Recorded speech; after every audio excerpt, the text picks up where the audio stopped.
Sosok 8 bos besar bertemu Presiden Prabowo di Istana, dari Aguan hingga Antoni Salim.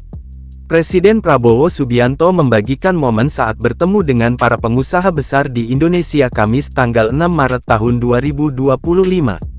Para pengusaha yang mayoritas dari kalangan Taipan itu pun terlihat berbicara santai dengan Prabowo Subianto yang didampingi Menteri Sekretaris Negara Prasetyo Hadi dan Sekretaris Kabinet Teddy Indrawijaya.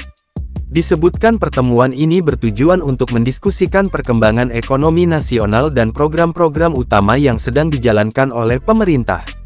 Adapun mereka yang hadir antara lain adalah Antoni Salim, Sugianto Kusuma Aguan Prayogo Pangestu, Boy Thohir, Franky Wijaya, Dato Sri Tahir, James Riyadi, dan Tommy Winata.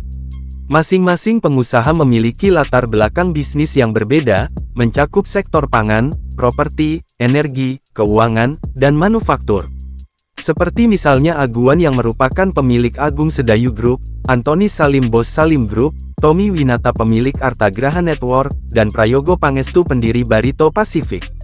Kemudian Boy Thohir pemilik Adaro Energy, Franky Wijaya bos PT Sinarmas, Dato Sri Tahir pendiri Mayapada Group dan James Riyadi, Chairman Lipo Group. Pertemuan berlangsung hangat dan kondusif, terlihat dari keakraban mereka berbincang yang sesekali diselingi tawa. Dimuat Sekretariat Presiden, Jumat tanggal 7 Maret tahun 2025, Prabowo membahas sejumlah isu strategis dengan para pengusaha tersebut termasuk soal Danantara.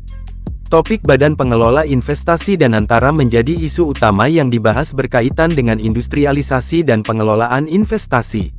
Selain itu Kepala Negara juga membahas program makan bergizi gratis MBG dan pembangunan infrastruktur. Topik strategi untuk memperkuat sektor tekstil di Indonesia dan swasembada pangan juga energi ikut dibahas dalam pertemuan.